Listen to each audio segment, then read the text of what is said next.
Hey guys, welcome back to my channel. Thank you guys for your support. Please continue to comment as I will be giving out. I sent out 2 decks for my last win, 2 of my Twin Flame Poetic Confessions for free on me, and possibly will be doing a reading. So I am doing private readings. I did my post, and I just wanted to say that I don't really plan like what my readings are daily, other than sometimes like I'll wake up and I'll know which zodiac sign I'm doing, but obviously this is not a zodiac reading.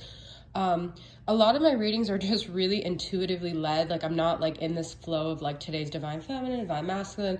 I don't know why I needed to share that, but I don't really plan. I'm an INFP, ENFP. So I like things structured because I'm a Capricorn, but I'm also very like with the flow of things. So what I was just literally gonna pull one soul activation oracle card, and then it turned into, then I was like, no, I'll pull one with the sacred healing journey. 2 of these came out, and then I was gonna just pull one, and one, and then I was like, you know what, now I'm gonna get started on a reading. So, and I always feel like these are the best readings, to be honest, these spontaneous. I do have this, this unicorn came up, so I decided to use my unicorn organite, which is so beautiful, from Michelle at Wing and Bell, and I have a bunch of my Rising Sun Oracle bracelets. This is the Shiva healing, and this is like Radrushka, or I don't know how to even remember how it's spelled, but it's like a bead in India for like spiritual cleansing, and then the evil eye turquoise. So I love these bracelets. I'm obsessed.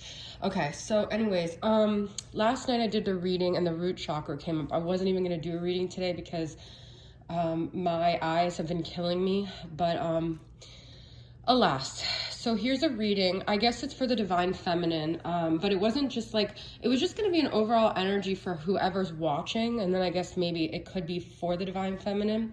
I thought it was interesting. We have 2 cards about taking a chance. What do you say to taking chances? Now's the time to be fearless, okay, guys? Now's the time to take a chance. You may need to surround yourself with solar plex conducive crystals like yellows and golds, like citrine and stuff like that. We have pyrite and abalone shell here listed for her on her beautiful deck. We have number 23 and 27, but you might be at the point where you need to take a chance, okay?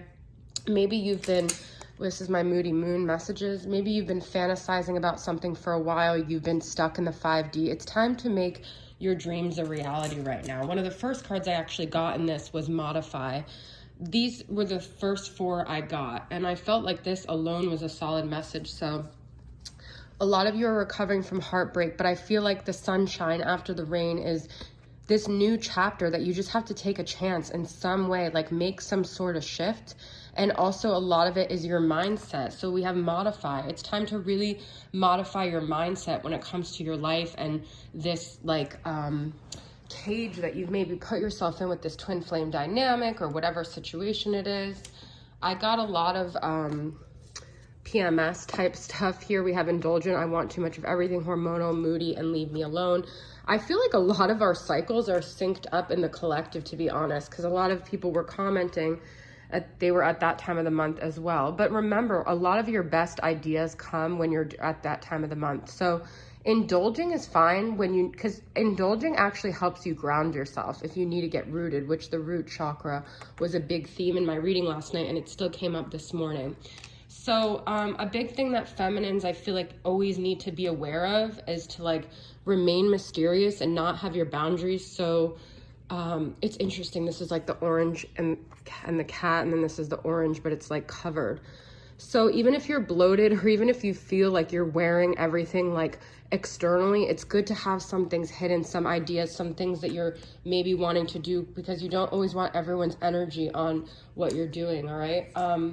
But in order to take those chances and in order to be fearless, you do have to continue to strengthen your root chakra, because this is almost like the brain of your body, like in terms of energy fields. And if you don't have your root in set, everything else is going to be off. But once you get your root in set, you could do anything. You could be a leader, you could be confident, you could make decisions, and you could take these chances without being afraid, okay?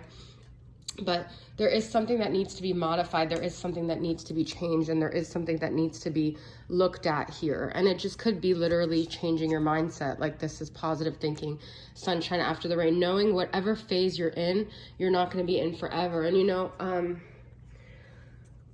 I went through, you know, like a really severe health issue the last year. And I was just thinking as I was walking and running that, someone I'm doing a program for, and someone said, you know, a lot of people in it say it was the best thing that ever happened to them, because once you've been through the absolute worst, you get the tools to deal with anything that comes your way. And when you don't know what you're dealing with, and you don't know what's accumulating in your body, and you don't have any answers, you don't have any solutions. So the most horrible things in life that happen to you can be the best things that happen to you. It's all about modifying your mindset and always looking at how this situation helped you and assisted you.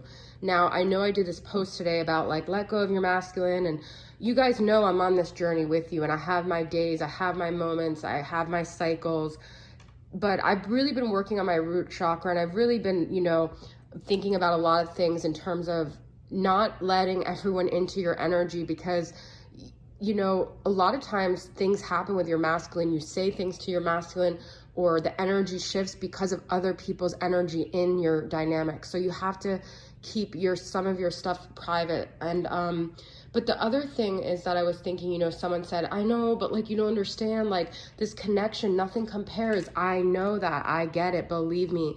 But that is like staying in that like sad, low vibrational energy of feeling a lack of like something you feel you need in order to survive. And just because you want something and it was so blissful and it was so amazing, we all get it. I totally get it. But replaying that story over and over and seeing yourself as that Five of Swords, one that lost out, you're not going to raise your vibration for either. The whole point of this is to change and modify yourself. You cannot modify your masculine. You can't make him see anything. All you could do is modify yourself and lead the way, and he will come forward. Either he will or someone that matches your vibration, but you have to be confident. It doesn't matter what your story is. Abraham Hicks says, is being right more important than being happy? Well, she doesn't really say that. A lot of people say that, but she says like, is being in the truth more important than being happy? And it's not. So if the truth is, yeah, nothing was as good, the sex was so good, like everyone else is empty, okay, that's fine. But to keep reiterating the energy of that story, that's the energy you're going to be in, is that Five of Pentacles, abandoned, you lost out, you didn't get what you needed. Stop saying that story, because your masculine isn't going to come forward if you don't lead the way, okay?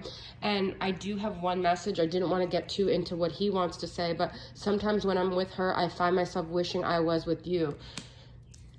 Be that queen that he thinks you are, okay? Because he does think that. He does know that he lost out, and he does regret his decision. So your energy of feeling like, okay, say this happened 2 years ago, but you're still replaying the tape of what happened 2 years ago. That's not even what's happening anymore. He could be really desperately wanting to be with you, and you're still refeeding that dragon of, he didn't give you what you needed and it was the best thing ever and you lost it. You did lose it, but that was then and this is now, and it's time to get in the moment, lead the way, take chances, do positive things just for yourself, and I promise you someone will come and match up your confidence. And it's okay to have your bloated days. It's okay to want to be left alone. It's cycles, all right? I felt like hell this week. I have some disorders that make my PMS like fuck with all my chakras, okay? I get it. But ride the wave. You just got to ride the wave, because don't define yourself by a day that's bad or a week that's bad. You get back into yourself. And if other people see you at your worst and they think you're unstable, or they think this is who you are, you know who you are. It doesn't matter what anyone says. You're going through what you're going through, and you don't have to share every mood, every thought, everything that you're going through with other people, because they're not going to understand, and they're only going to see it through the filter of their own understanding. It's okay to be indulgent. It's okay to want too much. Dave Matthews, Too Much used to be my favorite song when I was younger. But that's just your chakras being like imbalanced, all right? So get your root chakra right, get your mind right, and everything else will fall into the place, all right? Thank you guys for tuning in, and I'll see you guys next time. Bye.